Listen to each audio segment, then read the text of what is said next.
All barricades erected, area locked down.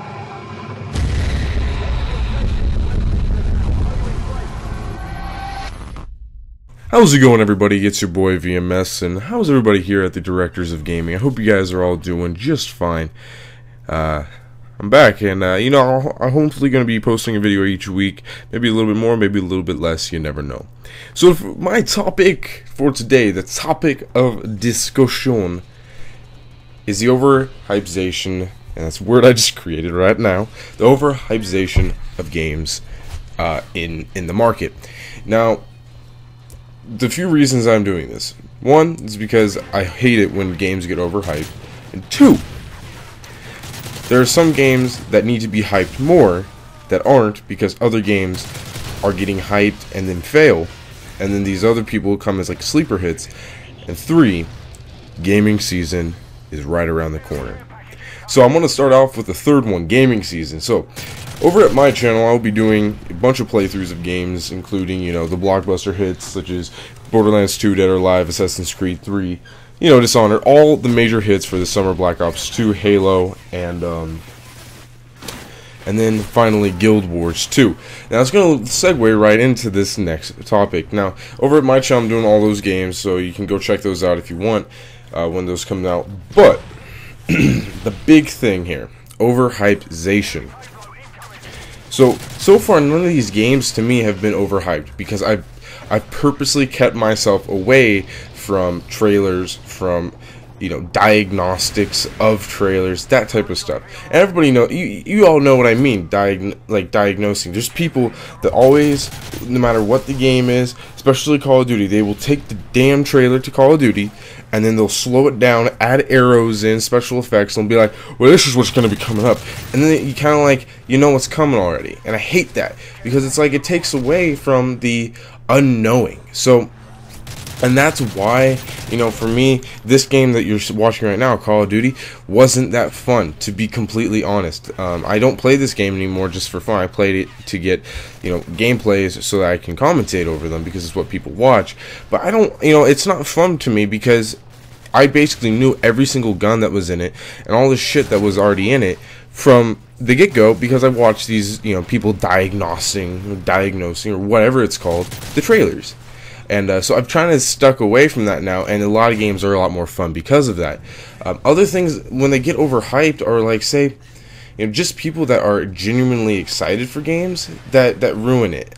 By this I mean, like, you can't, it's hard to explain, but like, you watch something and then people get really excited, and then they get you really excited, and then you start expecting the game to be something greater than what you should be expecting it to be. So, that's why I have to put myself in a mentality for every new game that comes out that I have to think, okay, it's going to be just as bad as the first one, or it's going to be the exact same as the first installment, or it's going to be, this. For an example of that I did was Prototype 2. I envisioned Prototype 2 being as sucky and hard to maneuver and as difficult as Prototype 1, and I was greatly wrong. And I had the most fun with that game. I beat that game in like 3 days on hard, and I mean, I loved that game because I thought it was going to be a different game. I kind of have to get myself into that mentality that this game isn't going to be a new installment, it's going to be the exact same, and that kind of gets me all, that proves me wrong and makes the game that much better because it's not what I thought it was going to be. It's better than I thought it was going to be. And I'm kind of almost getting into this sense of Over-Hypezation for Guild Wars 2, which is a new MMO. I never played the first one, but it looks a lot of fun, and I'm starting to watch all the theatrical trailers, and theatrical trailers are different because theatrical trailers kind of get you more into the story of it, the oh, I want to get to play as this guy, or I get to fight alongside with this guy that's supposed to be this epic hero. And I kind of stray away from the gameplay elements, except for maybe one or two, so I understand how the game looks, how it plays, and stuff like that. But I don't try to flood my mind with what this game is going to be. So let's get into some games that kind of flopped for me. So a big one, a very large one for me was Brink. Brink. Bethesda, you dropped the ball on that one. Brink was, if you don't know what Brink is, then you're living under a rock, because Brink was probably supposed to be one of the best games in a while, and it flopped, you know, hardcore. Basically what it was is that it's not even worth anything anymore. When you buy Brink, you're buying like for the CD, you're buying the plastic and the laser cut and that. You're not even buying the damn game. It's horrible, and it's tragic, because I remember for months leading up to that game coming out, I would get together with my friends at school. I would talk to people online. I'd be like, dude, are you ready for Brink? And be like, oh man, we're ready for Brink. But the problem was that it sucked. And they didn't execute any of the things that we saw in the trailers very well, and they dropped the ball completely on it. Some other games that did that for me was, believe it or not, Dead Island. Now, Dead Island won a Game of the Year edition, I believe, and I honestly didn't like it as much as I probably should have, just for the sheer type of game that I thought it was going to be, and the way they portrayed it to me, and the way that I thought it was going to be, and the way that it actually ended up. You know, Dead Island was very much a zombie survival type game that introduced a lot of melee weapons as opposed to firearms. And firearms you got later in the game, and there were some pretty cool melee weapons.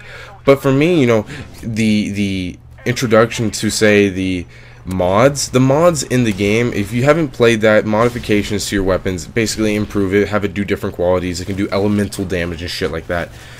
The mods didn't really help you. I mean, they were cool and they did have some effect, but for the most part, if you're low level, they don't do anything. And if it's not a very expensive mod, it's not even worth your time. And that game, you know, I still play it today. I still play with all my buddies and stuff like that, and I still have fun playing it. But there's that underlying thing that's just like, this isn't what I expected. This is not what I wanted. You know, this is not what I envisioned for this game. If I wanted this game, I would have bought, you know, a $30 game rather than brand new, you know, $60. And you know, I just get that way a lot with some games. So one game that actually lived up to all my expectations but flopped for a lot of other people was like Rage. I love Rage with a burning passion. I will play that game for 5 hours at a time just because I like it so much.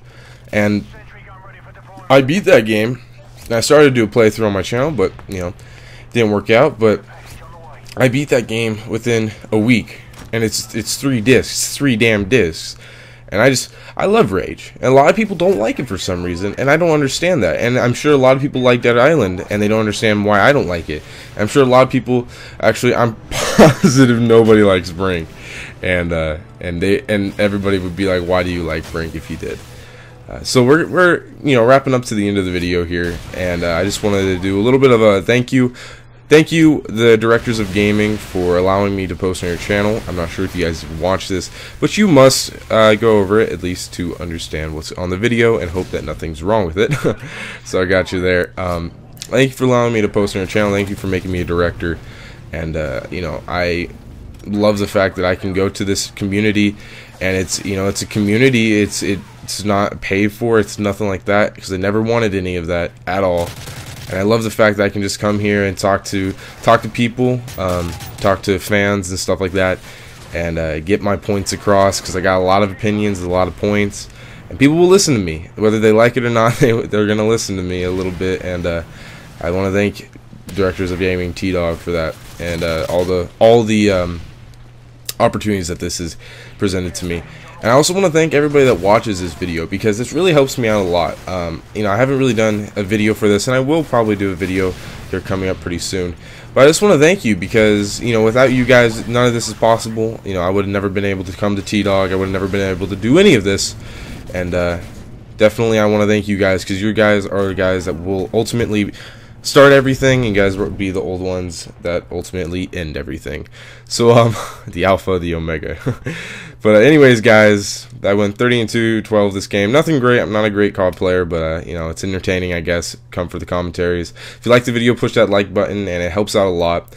I want to know what games flopped for you, or what games lived up to your expectations. You guys should leave your comments in the comment section below. But anyways, guys, like always, have a good one. See ya.